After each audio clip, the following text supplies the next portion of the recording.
a glass capillary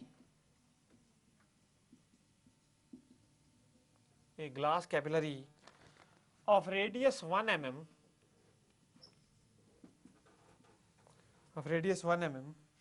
is dipped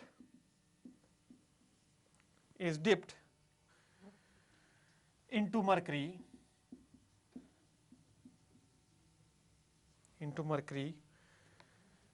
the angle of contact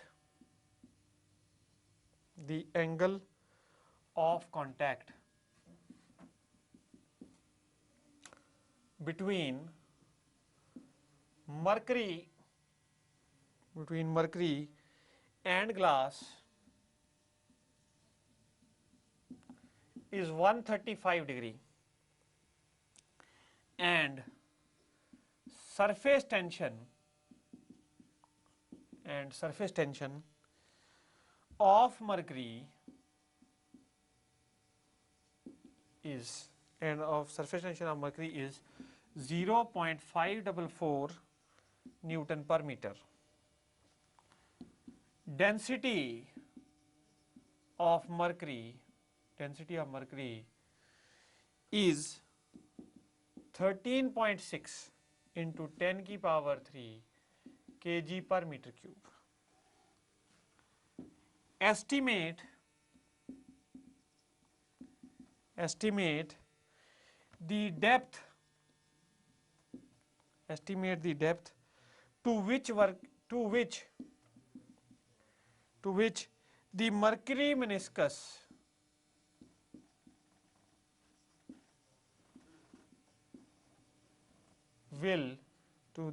mercury meniscus will be lower in the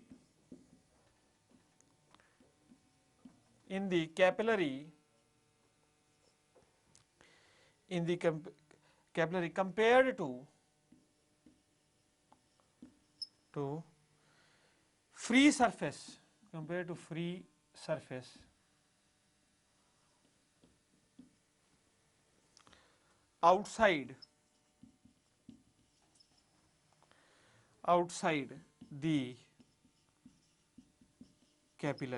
outside the capillary.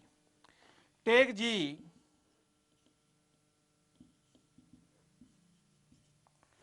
is equal to 10 metre पर second square. सो बेटा देखिए, एक glass capillary है हमारे पास, उसका radius कितना है 1 mm, is dipped into mercury, उसको मर्करी में डिप किया है, और angle of contact between mercury and glass is 135 and surface tension of the mercury is 0.544 Newton per meter. Density of mercury आपको दे रखी है 13.6 into 10 power 3 kg per meter cube.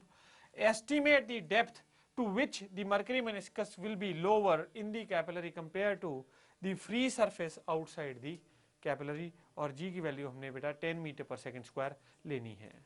तो अब देखिए इसमें बेटा कुछ नहीं, डायरेक्ट फॉर्मूला का एप्लीकेशन है. H is equal to 2t cos theta by r rho into जी.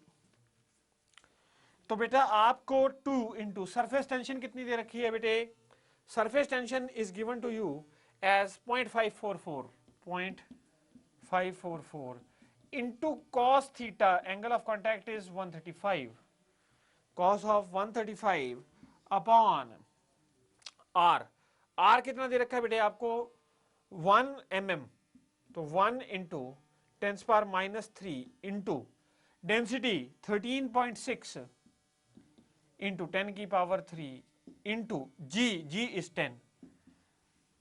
बेटा इसको हम लोग लिख सकते हैं, cos 135 को लिख सकते हैं 90 प्लस 45,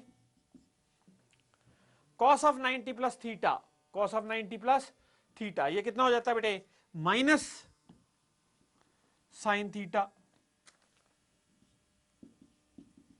माइनस साइन 45 हो गया. इसका मतलब साइन 45 होता है 0.707, और ये नेगेटिव साइन का इंडिकेट करता है कि लेवल गिरेगा.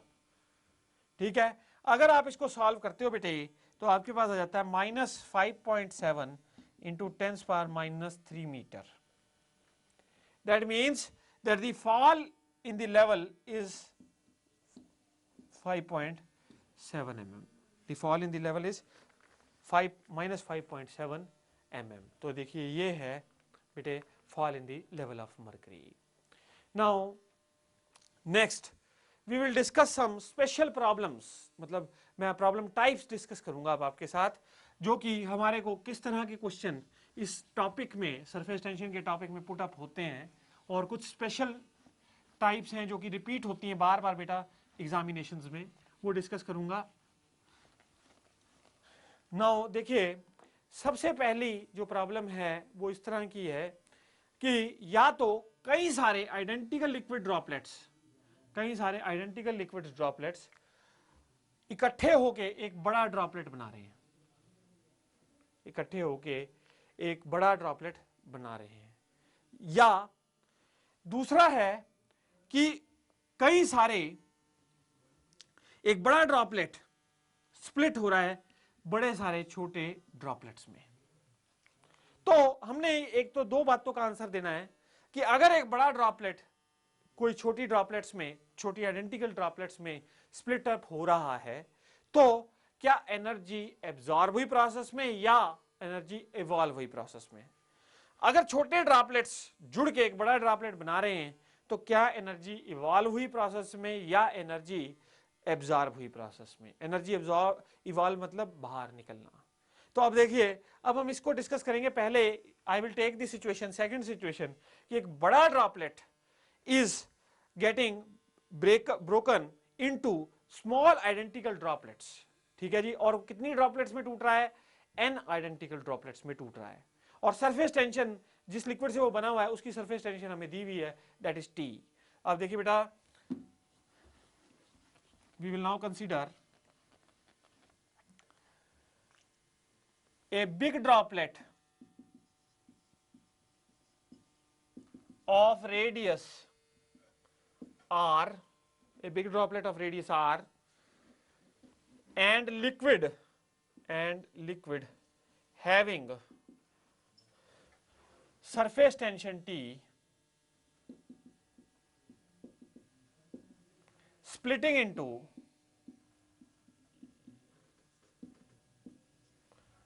into small droplets, small identical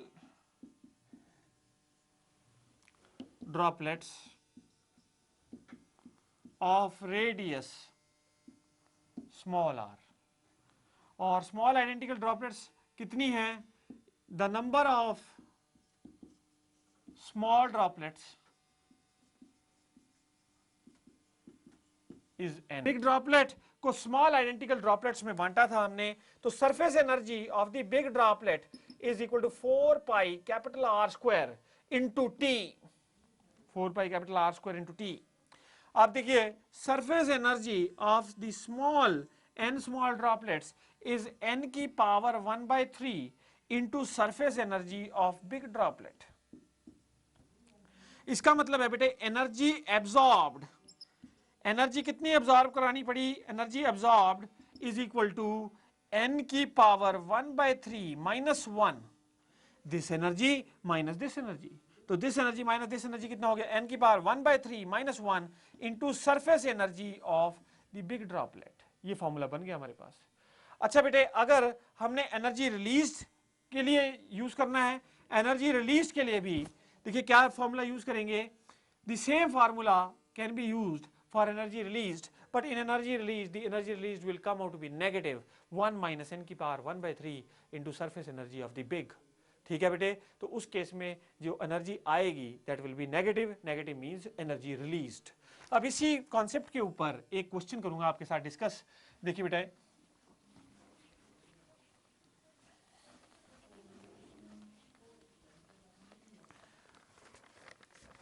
problem, a liquid drop of radius 5 mm breaks up into 27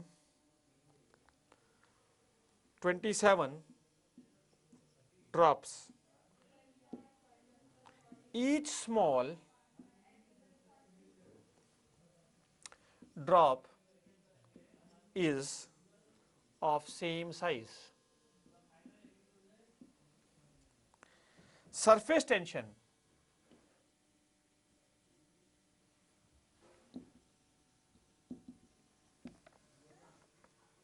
of the liquid is 7 into 10 की power -3 Newton per meter.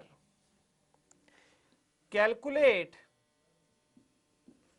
the energy expended in this process. So अब देखिए बेटा, हमने एक बड़ा droplet है और उसका रेडियस हमको दे रखा है, वो ब्रेकअप हो जाता है इनटू 27 ड्रॉपलेट्स और each droplet is of the same size. तो हमने क्या करना है, surface tension of the liquid, surface tension liquid की दे रखी है हमें. अब हमने क्या करना है कि कितनी एनर्जी एक्सपेंड हुई इस प्रोसेस में, क्योंकि आपको पता है बड़ा ड्रॉप अगर आप छोटे में बांटोगे तो energy will be used up, energy will be absorbed. तो एनर्जी एब्जॉर्ब्ड हमने अभी भी निकाली थी. एनर्जी एब्जॉर्ब्ड का फॉर्मूला अभी भी लिखा था बेटे मैंने आपके सामने. Energy absorbed is equal to n की power 1/3 minus 1 into surface energy of big drop. तो बेटा अब देखिए n की पावर 1/3, n कितना है 27 की power 1/3 minus 1 into surface energy of the big. तो सरफेस एनर्जी ऑफ बिग कितना हो जाएगा 4 into pi into R square. R कितना है बेटे 5 इंटू 10 की पावर -3 का square into surface tension. Surface tension कितनी होगी बेटे 7 इंटू 10 की पावर -3. तो इसको यहाँ पे सॉल्व कर लेंगे. ये कितना हो गया 2 हो जाएगा बेटे. 27 की power 1/3 is 3, 3 minus 1 is 2, 2 into 4 into 22/7 into 25 into 10 की पावर -6 इंटू 7 इंटू 10 की पावर -3. अब 7 से बेटे 7 कैंसिल, ये आपके पास कितना आ जाएगा, ये अगर आप सॉल्व करोगे देखो 25 4 आर 100, तो 100 तो ये आ गया 2 इंटू 22 इंटू 10 की पावर -7, क्योंकि ये 100 है यहाँ पे -4 हो जाएगा. ये हो गया 44 इंटू 10 की पावर -7 या 4.4 इंटू 10 की power -6 joules. This much of energy 4.4 into 10 की power -6 joule. This much of energy is absorbed during this particular process. अब देखिए ये हमने डिस्कस किया बेटे एक वैरायटी प्रॉब्लम्स की, ठीक है. ये ड्रॉप के ऊपर बेस्ड प्रॉब्लम है. इसमें एनर्जी या तो रिलीज होती है या एक्सपेंड होती है. अगर एक बड़ा ड्रॉप छोटे ड्रॉप्स में टूट जाता है तो उसके लिए हमें प्रोसेस में एनर्जी सप्लाई करनी पड़ती है. और अगर छोटे ड्रॉप्स बड़ा जुड़ के एक बड़ा ड्रॉप बनाएं तो energy is released during this process.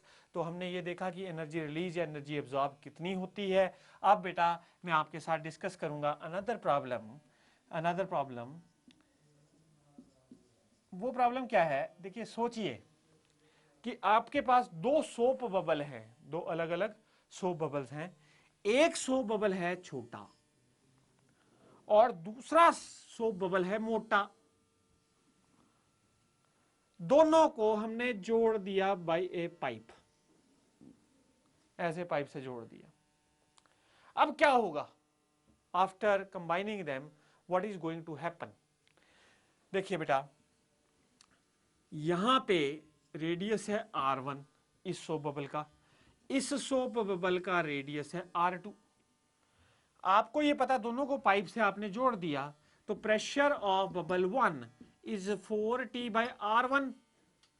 Pressure, excess pressure inside bubble 2 is 4T by R2. Excess pressure inside bubble 1 is 4T by R1 और excess pressure inside bubble 2 is 4T by R2. तो ये हमने देखा बेटे. अब जो तो bubble है छोटा उसका रेडियस है कम तो उसका प्रेशर होगा ज्यादा. इसका मतलब P1 will be greater than P2. तो pressure of 1 is greater than pressure of 2. अगर बबल फर्स्ट का प्रेशर ज्यादा है बबल 2 के प्रेशर से, तो what is going to happen, बेटा जो एयर है वो यहां से यहां फ्लो करेगी। इसका मतलब है जो छोटा बबल है वो छोटा होता जाएगा साइज में, और जो बड़ा बबल है वो इंक्रीज होता जाएगा साइज में। तो छोटा बबल छोटा होता जाएगा और बड़ा बबल बड़ा होता जाएगा यदि हमने एक छोटा सो बबल और एक बड़ा सो बबल आपस में इकट्ठे कंबाइन कर दिए। ठीक है बेटे, so then this is going to happen.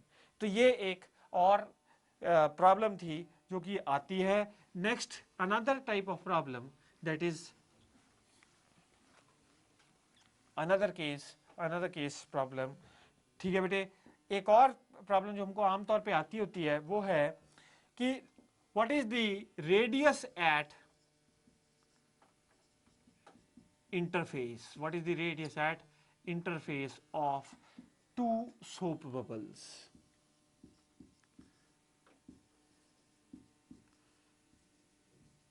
दो सोप बबल्स हैं हमारे पास और उनके इंटरफेस पे we want to find out that what is the radius. तो बेटा एक छोटा सोप बबल है और दूसरा बड़ा सोप बबल है। अब देखो आपको ये बात तो पता ही है कि छोटा सोप बबल जो है, क्योंकि उसके अंदर प्रेशर ज्यादा है, तो अगर यहाँ पे जब फिल्म इकट्ठी हो जाएगी तो वो क्या हो जाएगा, it will try and go inside the बड़ा सोप बबल। तो अब देखिए इसका रेडियस हम लोग R1 मारते हैं और जो बड़े वाला सोप बबल है उसका रेडियस हम लोग R2 मानते हैं। अब आप इस पर्टिकुलर इंटरफेस पे क्या निकालना चाहते हैं, रेडियस निकालना चाहते हैं। लेट दिस रेडियस बी बड़ा R, let this radius be capital R। I want to find what is the radius capital R at the interface of the smaller soap bubble and the bigger soap bubble। smaller soap bubble और bigger soap bubble के interface पे मैं क्या निकालना चाहता हूँ, radius निकालना चाहता हूँ। आपको ये पता है कि ये वाला प्रेशर ज्यादा है इस वाले प्रेशर से। सो अब आप देखिए बेटा, the pressure at interface will be equal to pressure due to first soap bubble minus the pressure due to second soap bubble। so pressure at the interface that is given by 4T by capital R is equal to 4T by small r1 minus 4T by r2। तो यहां से आप देखिए 4T cancel हो सकता है, we can से 1 by R is equal to 1 by R1 minus 1 by R2। so this implies बेटे 1 by R is equal to R2 minus R1 over R1 into R2। यानी कि इंटरफेस पे जो रेडियस है R that is equal to R1 R2 बटा R2 minus R1। सो interface पे जो radius हो गया R1 R2 बटा R2 minus R1, this is the radius eight the interface. अब बेटा एक सिंपल प्रॉब्लम लूंगा इस पे, suppose that this radius is 2 centimetre and this radius is let's suppose 4 centimeter, then what will be the radius of the interface, then what will be the radius of the interface। आपने बेटे कुछ नहीं, directly formula use करना है।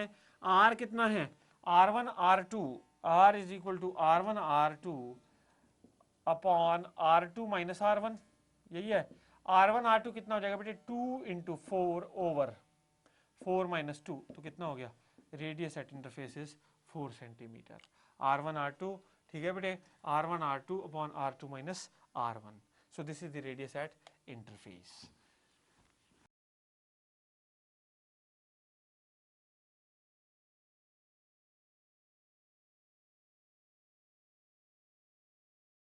कि हम next topic जो हम स्टडी करेंगे इसी फ्लूइड में, फ्लूइड मैकेनिक्स में ही, देखिए ये ब्रांच जो है this is called fluid mechanics, जिसके दो हेड्स हैं, one is fluid statics and another is fluid mechanics, fluid dynamics. Fluid dynamics जो है या फ्लूइड काइनेटिक्स जिसे कहते हैं, that deals with the fluids in motion, that deals with the fluids in motion। so fluid dynamics अब मैं discuss करूंगा आपके साथ। फ्लूइड स्टैटिक्स का पोर्शन हम लोग खत्म कर चुके हैं, तो फ्लूइड डायनेमिक्स अब हम डिस्कस करेंगे। फ्लूइड डायनेमिक्स में सबसे पहले I will be discussing about viscosity. I will be discussing what is viscosity. बेटे विस्कोसिटी देखिए जैसे सॉलिड फ्रिक्शन होती है ऐसे लिक्विड में भी फ्रिक्शन होती है या एयर मीडियम में भी फ्रिक्शन होती है। दैट जो फ्लूइड फ्रिक्शन है उसको हम कहते हैं विस्कोसिटी, फ्लूइड फ्रिक्शन को हम लोग विस्कोसिटी कहते हैं। ठीक है बेटे, अब देखिए जो फ्लूइड है, अगर आपने कोई फ्लूइड लिया ग्लास में, कोई फ्लूइड लिया ग्लास में और ये लिक्विड का फ्री सरफेस है, और बेटे आपने इस फ्लूइड को स्टर कर दिया, गोल घुमा दिया। Now the fluid starts revolving, fluid गोल घूमना शुरू कर देता है। ठीक है, और होता क्या है, ग्रेजुअली वो थोड़ी देर बाद it comes to a halt, रुक जाता है, the fluid stops moving. Now जो ये फ्लूइड है ये रुका क्यों? ठीक है बेटे, फ्लूइड रुका क्यों? क्योंकि जो फ्लूइड के लेयर्स हैं they are sliding on one above the other. तो क्या होता है, इन दोनों के बीच में जब ये एक दूसरे से दो फ्लूइड के लेयर्स, ऐसा होता है बेटे, अगर आपने चम्मच यहां पे घुमाया तो क्या होगा, यहां का लिक्विड पहले डिस्टर्ब हुआ, उस लिक्विड ने साथ वाले को डिस्टर्ब किया क्योंकि गोल घूमने लग रहे हैं, और उसने आगे और उसने आगे और उसने, इस तरह करते करते आपका यहां तक लिक्विड में डिस्टर्बेंस पहुंच जाती है। क्यों पहुंची? क्योंकि एक लेयर मिडल वाला डिस्टर्ब था, उसने जब वो गोल घुमा तो उसने साथ वाले को घुमा दिया, उसने साथ वाले को घुमा दिया, उसने साथ वाले को घुमा दिया, उसने बाहर वाले को घुमा दिया, तो डिस्टर्बेंस क्या हुआ, अंदर से ट्रांसमिट हुई बाहर तक। अब the fluid layers resist this motion, जो रेजिस्टेंस है, जैसे अगर हम एक रफ सरफेस पे एक ऑब्जेक्ट को रोल करा देते हैं, चला देते हैं, तो वो थोड़ी देर बाद रुक जाता है। क्यों? क्योंकि उसका मोशन किसके साथ हो रहा है, किसके रिस्पेक्ट में हो रहा है, या किसके साथ हो रहा है, किसके ऊपर हो रहा है, रफ सरफेस के ऊपर हो रहा है, तो रफ सरफेस उसके मोशन को रेजिस्ट करता है और इसी वजह से वो स्टॉप कर जाता है। ऐसे ही फ्लूइड के लेयर्स एक दूसरे के मोशन को रेजिस्ट करते हैं, इसीलिए क्या है कि fluid comes to rest after some time, तो फ्लूइड जो है वो रेस्ट पे आ जाता है।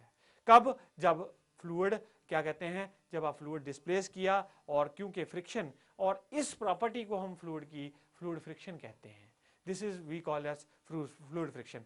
अब आप कहेंगे कि देखिए पानी है, पानी को यदि हमने टर्न किया तो क्या है, वो थोड़ी ज्यादा टर्न्स लेने के बाद, थोड़ी देर ज्यादा चलने के बाद रुकता है, लेकिन अगर शहद ले लेते हैं और शहद को स्टर करते हैं तो शहद इमीडिएटली रुक जाता है। This depends upon fluid. तो इसलिए इसकी फ्लूइड की विस्कोसिटी क्या है, फ्लूइड की कोफिशिएंट ऑफ विस्कोसिटी क्या है, ये उस पर डिपेंडेंट होता है। फ्लूइड की एक प्रॉपर्टी है, विस्कोसिटी एक प्रॉपर्टी है फ्लूइड की। अब इसको स्टडी किया था न्यूटन ने, so he gave us a Newton's law of viscosity, Newton's law of viscosity. Now we will discuss what is Newton's law of viscosity.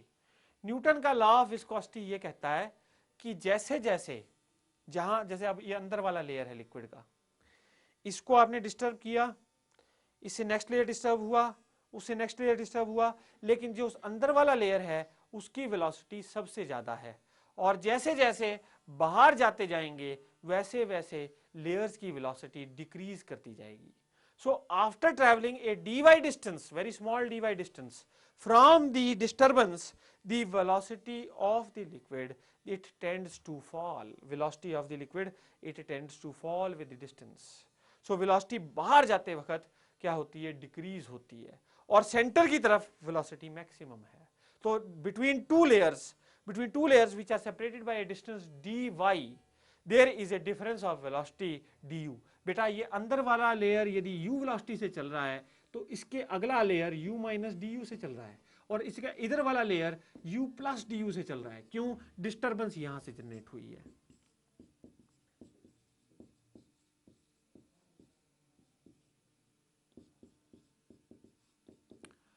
Now बेटा जब लेयर्स आपस में एक दूसरे के ऊपर स्लाइड करते हैं, so there is a frictional effect, और जब लेयर्स एक दूसरे के ऊपर स्लाइड करते हैं तो शीयर स्ट्रेस पैदा होता है। शीयर स्ट्रेस क्यों होता है? Because there is shearing action, shearing tangential force पैदा हो जाती है।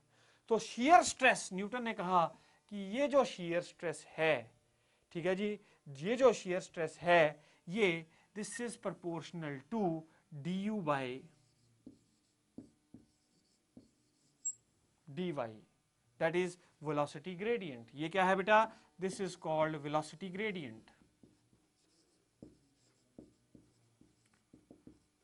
यानी कि जितना ज्यादा वेलोसिटी डिफरेंस होगा उतना ही ज्यादा वेलोसिटी, उतना ही ज्यादा स्ट्रेस पैदा होगा। और बेटा जब हमने इसका प्रोपोर्शनैलिटी साइन हटाया तो यहां पे negative of eta times d u by d y आ गया, negative of eta times d u by d y आ गया। नाउ ये नेगेटिव साइन क्या इंडिकेट करता है कि ये एक रेजिस्टिव फोर्स है, जिसका जो ये फोर्स है, जो रेजिस्टिव फोर्स है, shear stress is resistive force per unit area, तो ये जो रेजिस्टिव फोर्स है ये कैसी नेगेटिव फोर्स है, because it tries to stop the motion, इसलिए हमने ये नेगेटिव साइन लगाया है। और ये जो ईटा है this is called coefficient of dynamic viscosity. This is called coefficient of dynamic viscosity.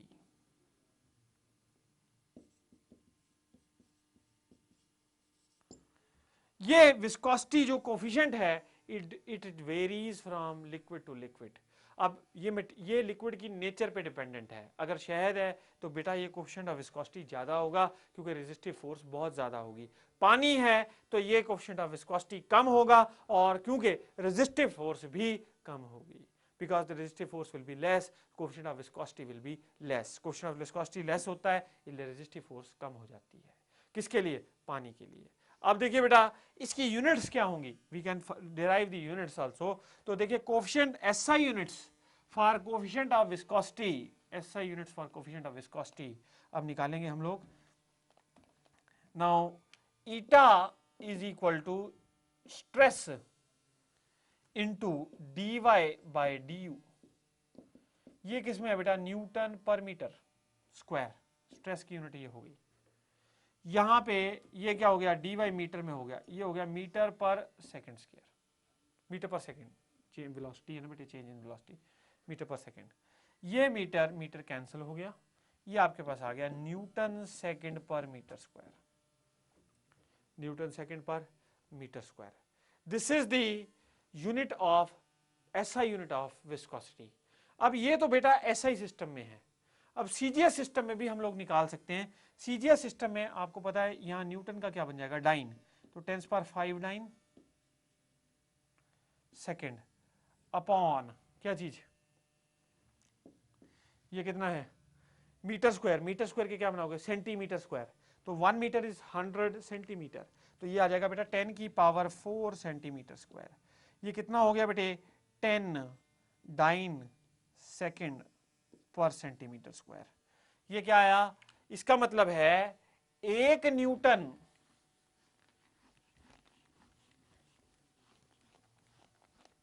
इसका मतलब है बेटा 1 newton 1 newton second per metre square is equal to 10 dyne second per centimetre square. जो CGS यूनिट है यानी कि 1 dyne second per centimetre square, this is called as 1 poise. 1 poise मतलब 1 P लिख देते हैं इसको ऐसे, this denotes unit poise. So CGS unit of coefficient of viscosity is poise. और बेटा ये जो हमारे पास SI यूनिट है इसको हम लिख सकते हैं 1 डेकापॉइज, 1 डेकापॉइज DAP। तो डेकापॉइज बन गई क्या? SI unit. 1 decapoise is 10 poise, 1 decapoise is 10 poise. Now this is coefficient of dynamic viscosity, eta is coefficient of dynamic viscosity. ठीक है बेटे। Now there is another coefficient of viscosity that we define, that is coefficient of kinematic viscosity, coefficient of kinematic viscosity. इसको हम लोग denote करते हैं nu से। Nu is equal to eta by rho. This is coefficient of kinematic viscosity. ठीक है बेटे, इसकी आप यूनिट्स निकाल सकते हैं, इसकी आप यूनिट निकाल सकते हैं। ईटा हो जाता है Newton second per metre square और ये हो जाएगा मीटर क्यूब पर केजी। ठीक है बेटे। आप देखिए ये मीटर 1 मीटर रह गया यहाँ पे, न्यूटन को क्या लिख लेंगे? Kg metre per second square into second into metre upon kg. तो ये हो गया कितना बेटे, मीटर स्क्वायर पर सेकंड। तो कोएफिशिएंट ऑफ काइनेमेटिक विस्कोसिटी की जो यूनिट है that is metre square per second.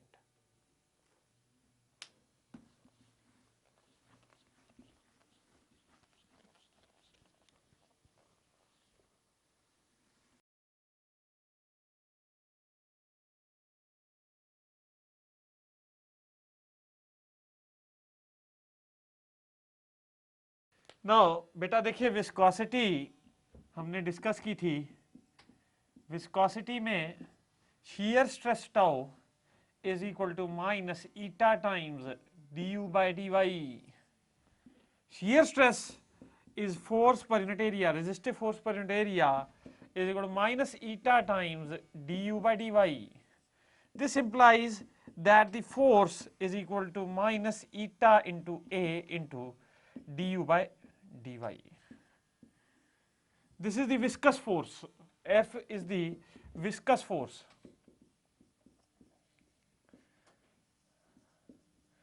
F क्या है बेटे, विस्कस फोर्स है जो कि लिक्विड लेयर्स के बीच में डेवलप होती है। अब आप एक छोटा सा एक्सपेरिमेंट करूंगा बेटे, मैं आपको दूसरे ढंग से भी समझाऊंगा। कल मैंने एक लास्ट क्लास में मैंने एक एग्जांपल लिया था और अब मैं इसी चीज को आई will be discussing with a different concept. Suppose कीजिए मेरे पास दो शीट्स हैं बेटे और ये दो शीटें कुछ ऐसे हैं, ठीक है बेटे।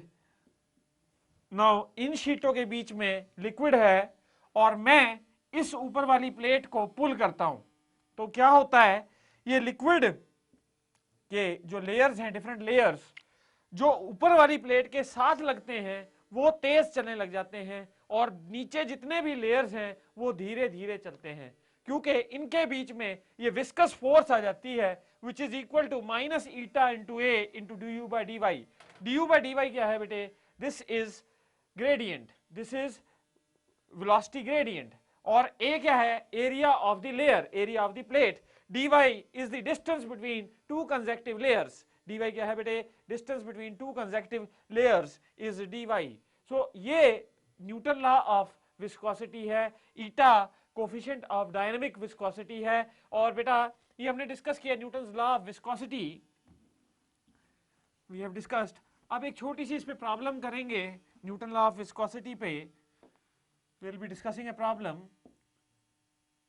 now बेटे देखिए न्यूटन लॉ ऑफ विस्कोसिटी में आपने विस्कस फोर्स देख लिया, that is equal to eta into A times d u by d y. A square plate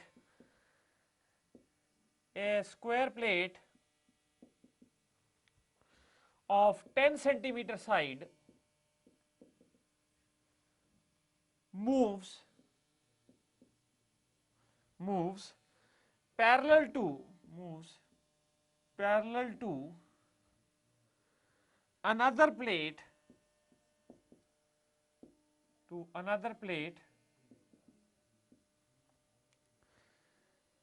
moves parallel to another plate with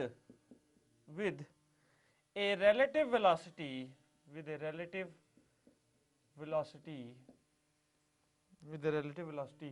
of 10 centimeter per second.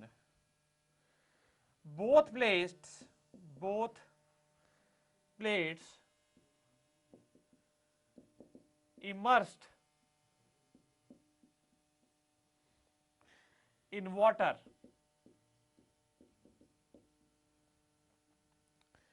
If the viscous force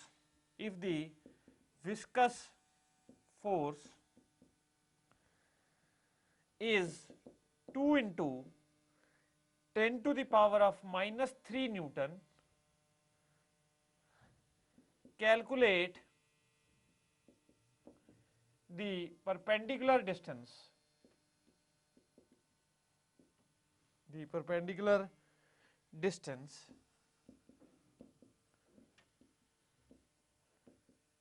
between the plates. now बेटे हमारे पास square plate है 10 centimetre side की और ये it moves parallel to another plate with a relative velocity of 10 meter per second, 10 centimeter per second, both plates immersed in water. If the viscous force is 2 into 10 power minus 3 Newton, then calculate the coefficient, then calculate the perpendicular distance between the plates. तो बेटा इसमें हमें एक और data चाहिए, that is we need the coefficient of viscosity. So coefficient of viscosity जो हम लेंगे that is equal to, let's say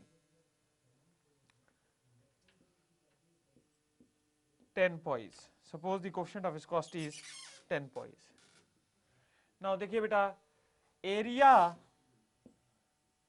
is equal to 10 into 10, that is 100 centimeter square.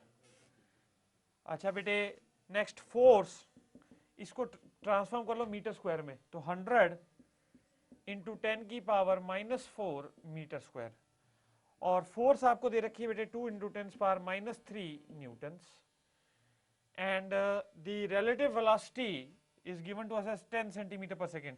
So du is equal to 10 into 10 power minus 2 meter per second. और हमने dy निकालना है, which is the perpendicular distance. dy हम निकालना चाहते हैं.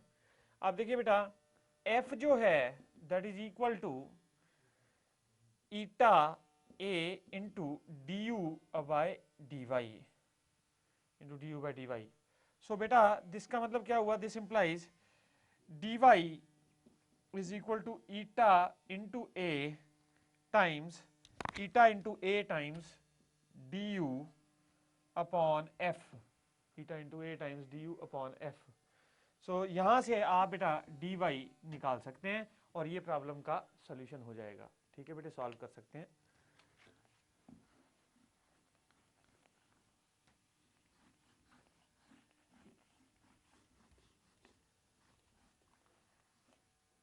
हम fluid flow में नेक्स्ट जो टाइप पढ़ेंगे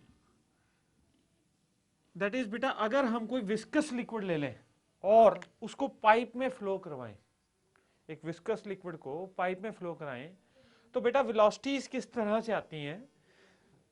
ऐसा है, profile of velocities like this, इस तरह का वेलोसिटी प्रोफाइल आता है.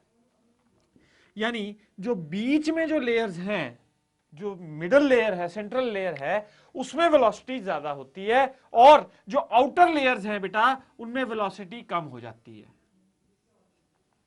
जो मिडल लेयर है उसमें वेलोसिटी ज्यादा होती है, और जो सेंट्रल और जो आउटर लेयर्स हैं वहां पे वेलोसिटी कम हो जाती है, बिकॉज आउटर विस्कस फ्लूइड में हमेशा इस तरह की वेलोसिटी प्रोफाइल बनती है अगर विस्कस फ्लूइड का फ्लो हम कंसीडर करें. So velocity is maximum for the middle और दी सेंट्रल लेयर, क्योंकि सबसे कम रेजिस्टेंस सेंट्रल लेयर को है. जो साइड लेयर्स हैं वो वॉल के साथ उन पे रेजिस्टिव फोर्स ज्यादा है comparatively. So we are studying fluid flow in a horizontal capillary, fluid flow in a horizontal capillary.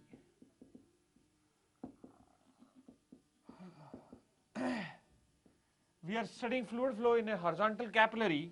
आप देखो बेटा, हॉरिजॉन्टल कैपिलरी ट्यूब में यदि आप फ्लूइड का फ्लो पढ़ रहे हैं तो सबसे पहली बात है कि फ्लूइड तभी फ्लो करेगा यदि दोनों एंड्स के बीच में प्रेशर डिफरेंस होगा, because fluid always flows from high pressure to low pressure. यदि आप प्रेशर हाई रखते हो इस एंड पे और लो रखते हो इस एंड पे, तो प्रेशर यहां से यहां तक फ्लो करता है. Now the pressure difference, let us say that is P. Now the length of the capillary we consider it as L. Pressure difference P है, length of capillary L है. Coefficient of viscosity eta है बेटे. Coefficient of dynamic viscosity is eta for the liquid. Now Poiseuille ने एक relation निकाला था for finding the discharge of the liquid through this horizontal capillary. What is discharge? सबसे पहले हमें discharge समझना पड़ेगा कि discharge होता क्या है. बेटे discharge is denoted by V bar. V bar is volume of liquid per unit time. Volume of liquid flowing per unit time is called volume rate of flow या discharge. Volume rate of flow या discharge. तो units क्या हो जाएंगी बेटे, units क्या हो जाएंगी, either metre cube per second और सेंटीमीटर क्यूब पर सेकेंड और लीटर पर सेकेंड। यहां पे एक चीज ध्यान रखिए, 1 litre is equal to 10⁻³ metre cube. 1 litre बेटे 10⁻³ मीटर क्यूब के बराबर होता है। 1 litre is 10⁻³ metre cube. Now discharge is in meter cube per second or centimeter cube per second or liters per second. Now this is volume of liquid flowing per unit time. Now बेटा पॉइज्यूल ने इस horizontal capillary tube जिसके ends के बीच में pressure difference है P और जिसकी लेंथ है कैपिलरी ट्यूब की L और जिसका रेडियस कैपिलरी का R है, radius of the capillary is R, उसके लिए डिस्चार्ज निकाल के बताया था। और वो डिस्चार्ज जो निकाला गया था that was a experimental observation, वो एक्सपेरिमेंटल एक ऑब्जर्वेशन थी और उसमें जो एक्सपेरिमेंटल ऑब्जर्वेशन पॉइज्यूल ने की वो क्या थी, that was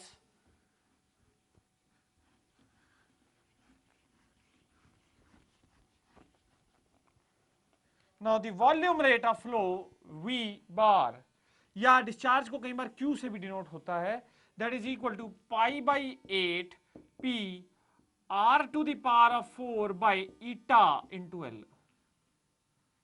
This is the discharge that is taking place from a horizontal capillary. This is discharge that is taking place from a horizontal capillary. So ये बेटा horizontal capillary के लिए हमने फार्मूला निकाला जो कि डिस्चार्ज का फार्मूला है। Next that I am going to discuss with you is, now we will discuss, this was a horizontal capillary flow we had discussed and this was the Poiseuille equation. This was Poiseuille equation for finding the discharge of a liquid from a horizontal capillary tube. Now what next I am going to discuss is, we will discuss the fluid, ideal fluid. We will discuss ideal fluid. बेटे ideal fluid क्या होता है, देखिए ideal fluid के कुछ characteristics होते हैं। आमतौर पे जितने भी फ्लूइड्स हम देखते हैं डेली लाइफ में they are not ideal, because ऐसा पॉसिबल ही नहीं है कि कोई फ्लूइड नॉन विस्कस हो, ऐसा पॉसिबल ही नहीं है कि कोई फ्लूइड नॉन विस्कस हो। तो एक आइडियल फ्लूइड की क्या क्या टेंडेंसी होती है, first of all it is incompressible.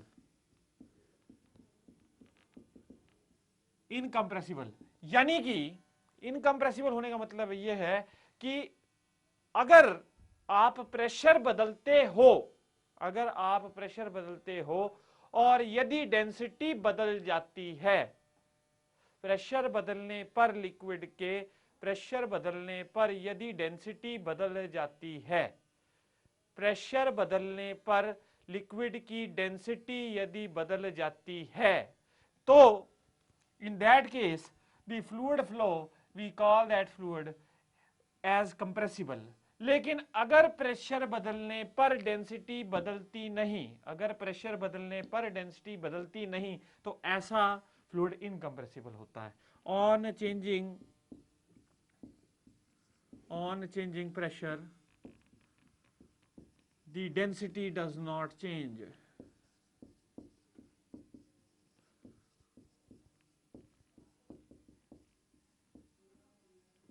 This is we call as incompressible. Second है बेटा incompressibility, दूसरा है that the fluid is non-viscous. Fluid is non-viscous, मतलब viscosity fluid में नहीं है, मतलब viscosity fluid में नहीं है। Third is that the flow is steady. The flow of the liquid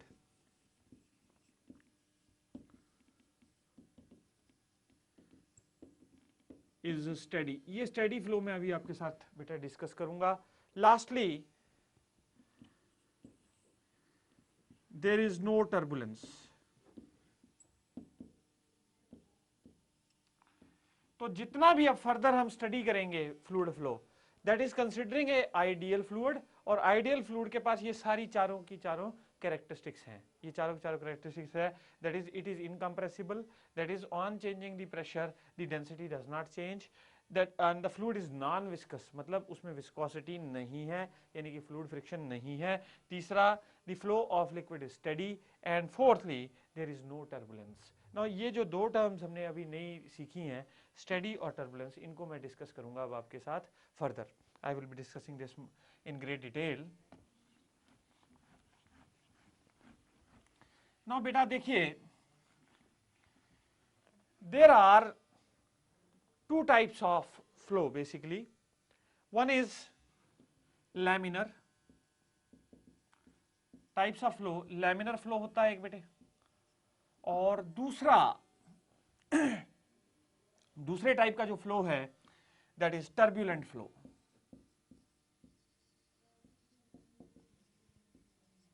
Now what is laminar flow? Laminar flow contains a streamline flow.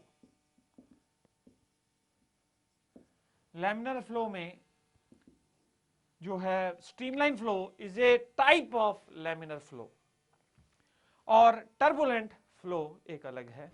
ठीक है बेटा, turbulent flow is not the flow which is not laminar is turbulent. अब मैं इसको आपको एक बहुत simple से एग्जांपल से समझाऊंगा, और उसके बाद फिर इसकी टेक्निकल मीनिंग समझाऊंगा कि जो स्ट्रीमलाइन फ्लो है और टर्बुलेंट फ्लो है उसमें क्या डिफरेंस है, किस तरह से हम क्लासिफाई कर सकते हैं। देखो बेटा, वैसे तो सिगरेट पीनी अच्छी नहीं होती, देखिए सिगरेट पीना बहुत नुकसान है बेटा इसका, it is injurious to health, और फिर भी सिगरेट पी रहे हैं लोग। ठीक है बेटे, तो आपको ये एग्जांपल देने का मतलब ये नहीं है कि आप सिगरेट पीनी शुरू कर दें। ठीक है बेटे, तो ये एग्जांपल मैं आपको सिर्फ बता रहा हूँ कि to make you understand streamline flow and turbulent flow.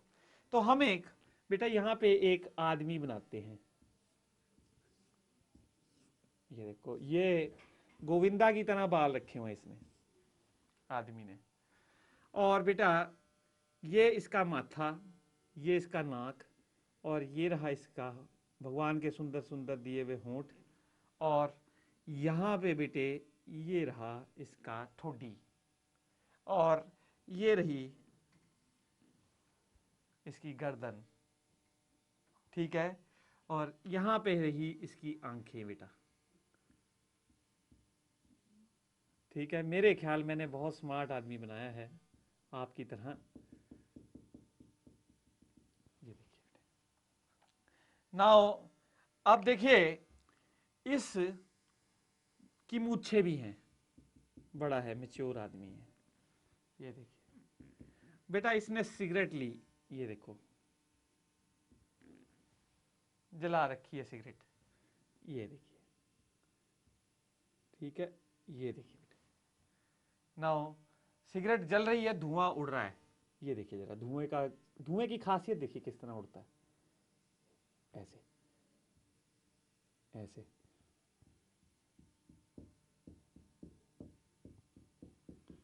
मेरे ख्याल मैंने सही बनाया होगा बिल्कुल कि धुआं किस तरह से उड़ रहा है, रूम में हवा हिल नहीं रही जहां पे वो पी रहा है, और ये देखिए धुआं इस तरह से उड़ रहा है। यहां पे धुएं का पैटर्न रेगुलर है, जो धुएं की लाइनें हैं वो रेगुलर हैं। ये बेटा स्ट्रीमलाइन फ्लो है, यहां पे धुएं का स्ट्रीमलाइन फ्लो। और यहां पे आने के बाद क्या हुआ, टर्बुलेंस जनरेट हो गई, टर्बुलेंस, वर्लपूल्स, ये है वर्लपूल्स, यानी टर्बुलेंस। यहां पे ये जो फ्लो है, this is turbulent flow, this is streamline flow. देखिए बेटा, सिगरेट के एग्जांपल से आपको बता रहा हूं कि स्ट्रीमलाइन फ्लो और टर्बुलेंस में क्या अंतर है, what is the difference between streamline flow and turbulence. अब स्ट्रीमलाइन फ्लो में एक खासियत ये होती है कि एक पार्टिकल दूसरे के पीछे सक्सेसिवली सक्सेशन में चले जा रहे हैं, अच्छे बच्चों की तरह। यहां पे ये धुएं का पार्टिकल, ये धुएं का पार्टिकल, ये धुएं का पार्टिकल, ये सब एक ही लाइन में चल रहे हैं और पीछे चल रहा है। अगर आपने किसी पार्टिकल की वेलोसिटी को देखना है तो उस पार्टिकल की वेलोसिटी कैसे है बेटा, tangent to this particular streamline, tangent to this particular streamline. कभी भी स्ट्रीमलाइन फ्लो में दो स्ट्रीमलाइनें काट नहीं सकती एक दूसरे को, यानी कि दो वेलोसिटी ऑफ फ्लूइड लाइंस आपस में एक दूसरे को नहीं काट सकती।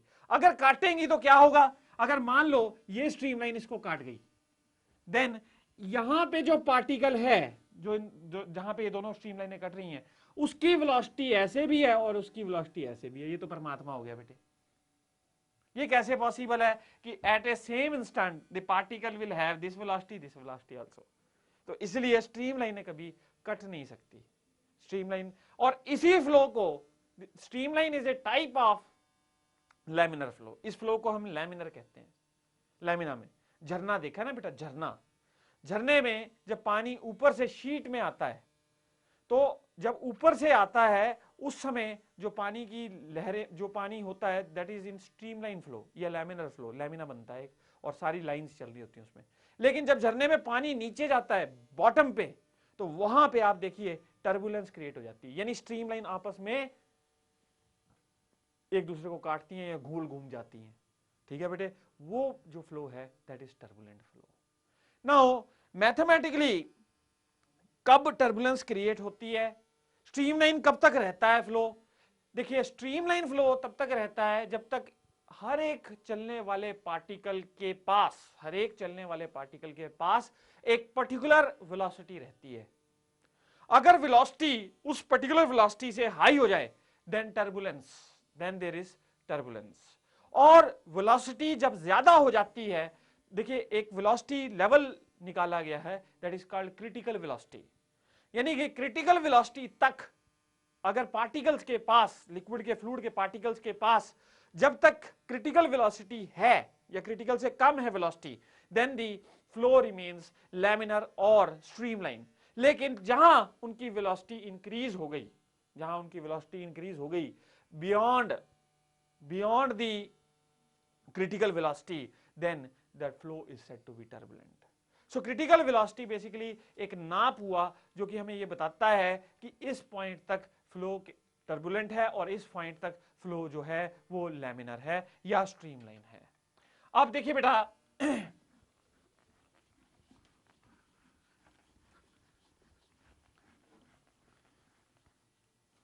नाउ देखिए बेटा, जब हम मैथमेटिकली किसी चीज को डिफाइन करते हैं तो हमें हमारे पास कोई वैल्यू होनी चाहिए जिससे कि हम ये कह सकें कि हाँ भाई अब जो फ्लो है वो लैमिनर है, अब जो फ्लो है वो स्ट्रीमलाइन है।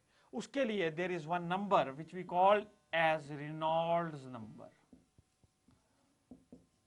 इसको हम कहते हैं Reynolds number. Now Reynold number is denoted by RE. RE is equal to rho V into diameter of the tube by eta, rho Vd by eta. What is V? V is velocity of fluid flow, rho density of fluid, d diameter of tube, eta coefficient of viscosity. Eta is coefficient of viscosity. Practically जितने भी liquids हैं उनका कुछ ना कुछ coefficient of viscosity होता है। तो here we are not ignoring the viscous flow, viscosity effect. ठीक है बेटे, क्योंकि we are talking about real fluids now, we are talking about real fluids now, we are not talking about an ideal fluid at this point of time. अब आप देखिए RE ऐसा पाया गया है कि यदि RE is greater than 2000, sorry, RE is less than 2000, then the flow is streamline or laminar.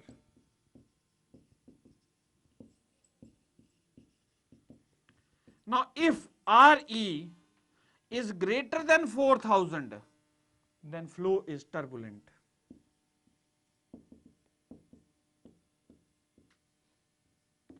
If RE lies between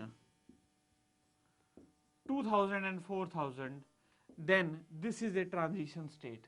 That means we cannot say the fluid is laminar or turbulent. It is changing from laminar to turbulence, मतलब transition phase. We cannot say it is turbulent, we cannot say it is laminar. It is in an intermediate stage wherein the flow may be changing from laminar to turbulence, wherein the flow may be changing from laminar to turbulence. So this is what we call as Reynolds number. This is what we say it as Reynolds number.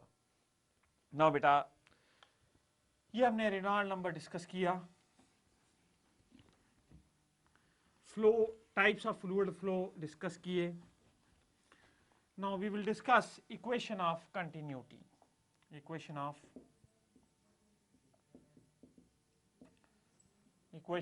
continuity.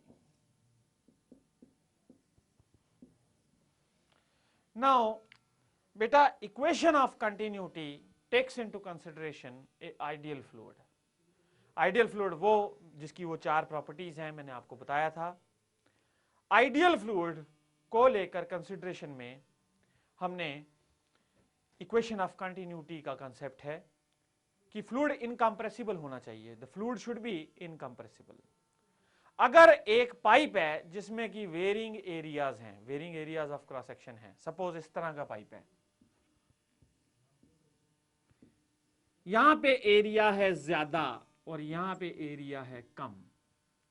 Equation of continuity ये कहती है कि अगर ideal fluid होगा then the volume of liquid flowing per unit time through any section is constant, or the mass of fluid flowing per unit time is constant from any section, from any area of cross section.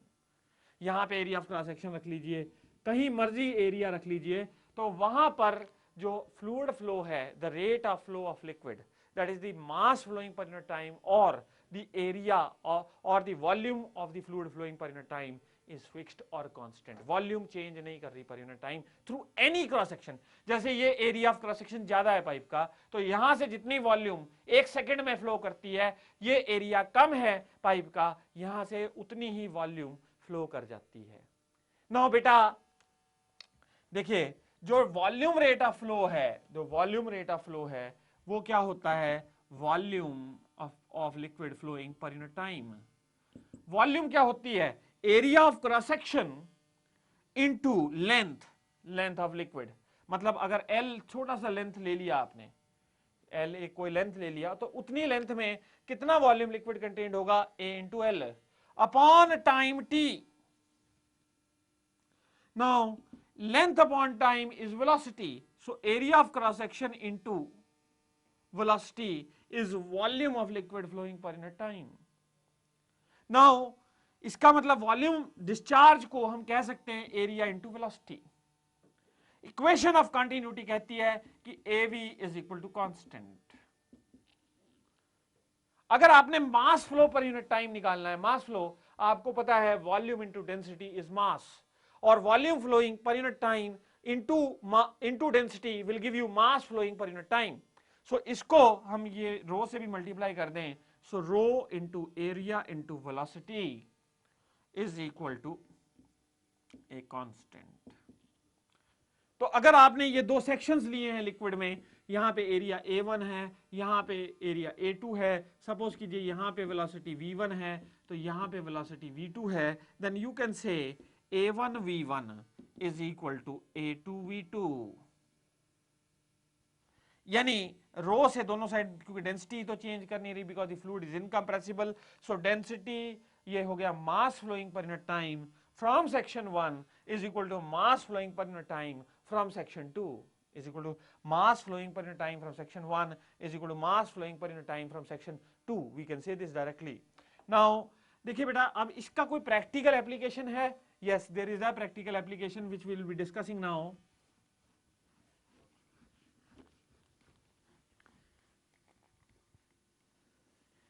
मेरे घर में पापा ने कहा कि नया बेटे नलका लगा दो, नलका टूट गया है बाथरूम का. मैंने बोला कोई बात नहीं, मैं बाजार गया, एक नलका ले आया. ये देखिए नलका, किस तरह का नलका है ये रहा, ये रहा, ये रहा बेटा नलका. ये इसके ऊपर कॉक चलाने के लिए देखा है सभी ने, सभी इस्तेमाल करते हैं. तो अब देखिए बेटा, यहां पे मजेदार बात, जो अभी अभी हम इक्वेशन ऑफ कंटिन्यूटी पढ़ के हटे हैं उसका यूजेज दिखाऊंगा। पानी बह रहा है, खोला वाल्व, खोल दिया, ओपन, और पानी यहां से निकला। जब निकला तो मैंने बड़े ध्यान से दूरबीन लगा के पानी को देखा। अब पानी को जब मैंने दूरबीन लगाकर देखा तो देखा भाई यहां तो मोटी धार थी, जैसे जैसे पानी नीचे जाने लगा पतली धार हो गई। ये तो बड़ा कमाल हुआ। अब बेटे मैंने इक्वेशन ऑफ कंटिन्यूटी पढ़ ली थी। इक्वेशन ऑफ कंटिन्यूटी जब मैंने पढ़ ली थी तो मेरे को समझ में आई कुछ बातें कि यहां पे पानी की मोटी धार और यहां पे पानी की पतली धार। लेकिन एक और बात, जितना नीचे मैं एक कागज रखूं उतना ही ज्यादा तेजी से पानी उस पर गिर रहा है। यहां पे रखूंगा तो पानी की स्पीड कम है, यहां पे गया तो पानी की स्पीड ज्यादा है। आपने अभी अभी पढ़ा बेटा A into v is a constant, area into velocity is a constant. So इसका मतलब क्या हुआ कि area is inversely proportional to velocity. Area कम वेलोसिटी ज्यादा, एरिया ज्यादा वेलोसिटी कम। यहां पे एरिया ज्यादा था, पानी की वेलोसिटी कम थी। नीचे गए तो क्या हुआ, एरिया घट गया, वेलोसिटी बढ़ गई। ठीक है बेटा। सो this is one application of equation of continuity. पानी की वेलोसिटी बढ़ानी हो तो हम लोग का अपना स्कूटर धुलवाने जाते हैं, स्कूटर धुलवाते हैं या कार धुलवाते हैं। बेटा मेरे पास तो स्कूटर है तो मैं स्कूटर धुलवाने जाता हूं। तो अगर मैं जब स्कूटर धुलवाने जाता हूं तो ये पाइप है, पाइप के आगे उन लोगों ने क्या कर रखा होता है, एक नोजल लगा रखी होती है। ये इस तरह से नोजल क्या है, एक एरिया कम करने की डिवाइस है। नोजल क्या है, एरिया कम करने की डिवाइस है। यहां से पानी आ रहा है, स्पीड कम है, जब यहां पे एरिया कम कर दिया तो आपकी वेलोसिटी क्या हो जाएगी, बहुत large. The area, the velocity will become large. और फिर वो जितना भी गारा, जितनी भी मिट्टी हमारे स्कूटर पे लगी हुई है, वो इतनी हाई वेलोसिटी जेट जब पानी का जाके उस पर इंपिंज करेगा तो क्या होगा, वो सारी मिट्टी झड़ जाएगी। तो ये है बेटा इक्वेशन ऑफ कंटिन्यूटी की दो एप्लीकेशंस जो मैंने आपको करवाई। Next we will be discussing something about the energy of a fluid. Next we will be discussing energy. देखिए बेटा कंजर्वेशन ऑफ एनर्जी हमेशा बात करता है कि energy is conserved in all the forms, energy can neither be created nor be destroyed. ठीक है, यही बात करता है हमेशा कंजर्वेशन ऑफ एनर्जी। तो फ्लूइड्स फ्लो में भी हम लोग कंजर्वेशन ऑफ एनर्जी को स्टडी करते हैं। नाउ फ्लूइड्स फ्लो में जो कंजर्वेशन ऑफ एनर्जी का प्रिंसिपल है वो ये बात करता है कि total energy of liquid, total energy of liquid is a constant. जो टोटल एनर्जी है किसी भी लिक्विड की वो क्या है, फिक्स्ड है, कांस्टेंट है। Now what are the different types of energies that are possible, जो किस किस तरह की एनर्जी पॉसिबल है। देखो बेटा तीन तरह की एनर्जीज आर पॉसिबल, तीन तरह की energies are possible. One is pressure energy, then kinetic energy, and lastly potential energy.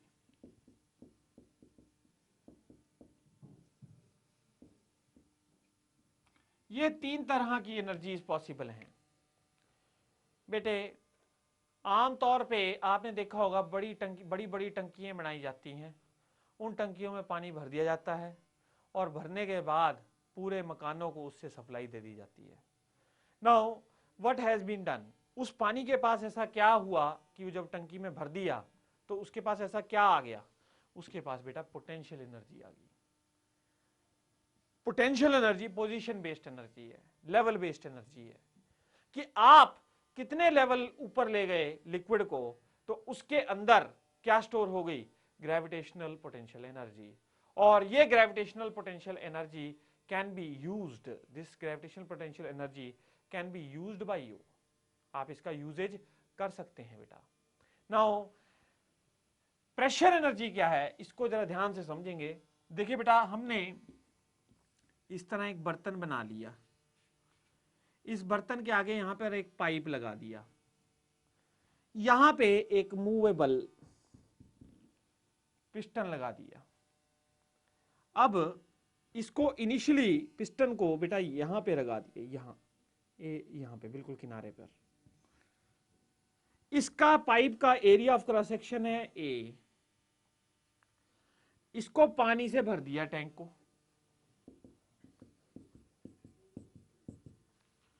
अब क्या हुआ, पानी के हेड के कारण ये आगे खिसक गया। ये खिसका क्यों? क्योंकि इस पर्टिकुलर पॉइंट पर हाइड्रोस्टैटिक प्रेशर था। तो इस हाइड्रोस्टैटिक प्रेशर के कारण इस पिस्टन पर फोर्स लगी। वो फोर्स कैसे लगी? नॉर्मल टू दिस एरिया, और उस फोर्स का मैग्नीट्यूड, उस फोर्स को हम एफ कह देते हैं। एफ फोर्स लगी इस पर्टिकुलर पिस्टन पर, और ये पिस्टन सपोज कीजिए खिसका। कितना खिसका?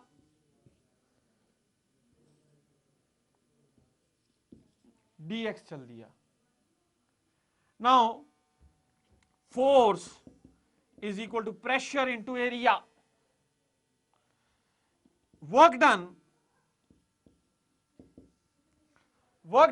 by this force is equal to F into dx. So this is equal to pressure into area into dx. Area into length is volume. Area into length is volume. So this is equal to PdV. यानी कि pressure energy क्या हो गया बेटा? Pressure energy क्या हो गया? P into V।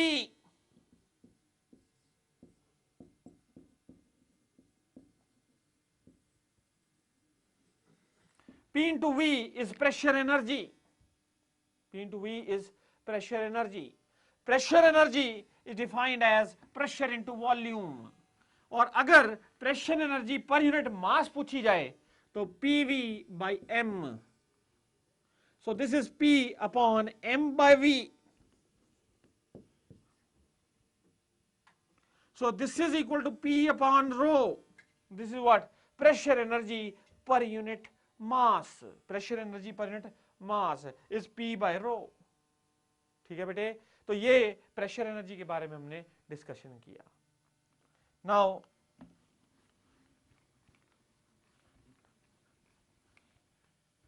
What is kinetic energy?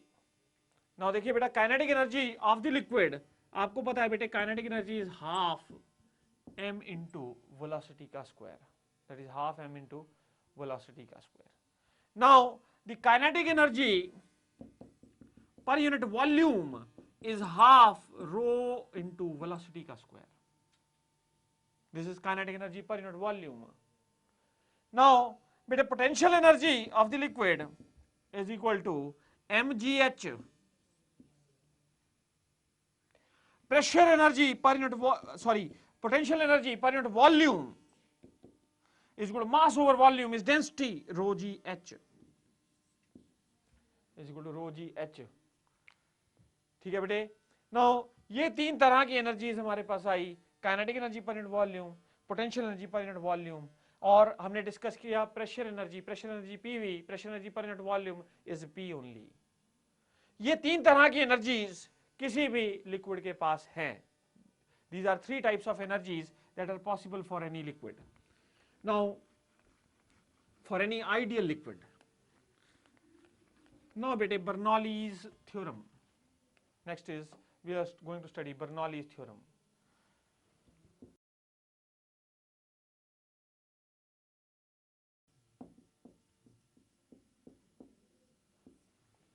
Next is Bernoulli's theorem. Now देखिए बेटा, हमारे पास सपोज कीजिए कोई पाइप है of variable cross section. Pipe है कोई वेरिएबल क्रॉस सेक्शन की, सपोज कीजिए इस तरह। बर्नौली थ्योरम की स्टेटमेंट सिंपल इसकी बात करती है कि अगर यहां पे हमारे पास सेक्शन 1 है और यहां पे सेक्शन 2 है, या इंटरमीडिएट कोई भी सेक्शन 3 है, और फ्लूइड आइडियल है और फ्लूइड का फ्लो हो रहा है इस पाइप से, अगर मैं यहां पर डेटम लगा दूं, यहां पे डेटम मतलब रेफरेंस, तो ये वाला एंड कितनी हाइट पर है? h1, ये वाला एंड h2 हाइट पर है। then the total energy of the liquid at any particular section is constant. Total energy is constant. That means the pressure energy plus the kinetic energy plus the potential energy